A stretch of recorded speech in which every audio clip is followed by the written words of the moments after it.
'Twas Mulga Bill from Eagle Hawk that caught the cycling craze. He turned away the good old horse that served him many days. He dressed himself in cycling clothes, resplendent to be seen.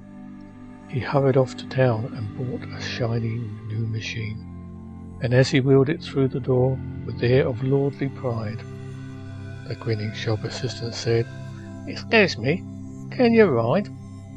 "See here, young man," said Mulga Bill, "from Walgett to the sea, from Conroy's Gap to Castlereagh, there's none can ride like me.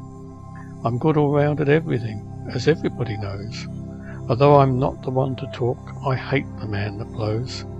But riding is my special gift, my chiefest sole delight. Just ask a wild duck, can it swim? A wildcat, can it fight? There's nothing clothed in hair or hide, or built of flesh or steel. There's nothing walks or jumps or runs on axle, hoof or wheel, but what I'll sit it, while hide will hold and girths and straps are tight. I'll ride this here two-wheel concern, right straight away at sight." 'Twas Mulga Bill from Eagle Hawk that sought his own abode, that perched above the Dead Man's Creek beside the mountain road.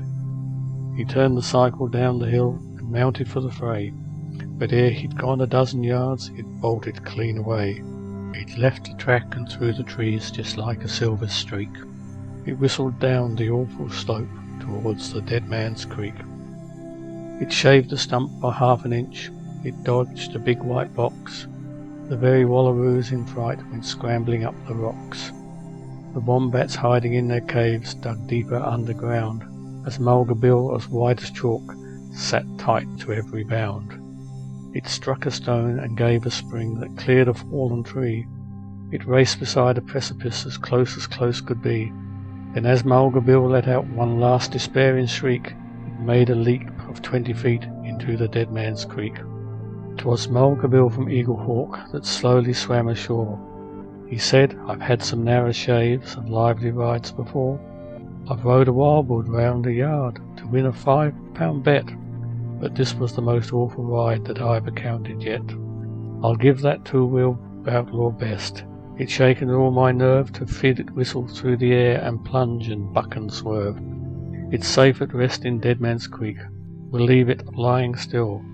A horse's back is good enough henceforth for Mulga Bill."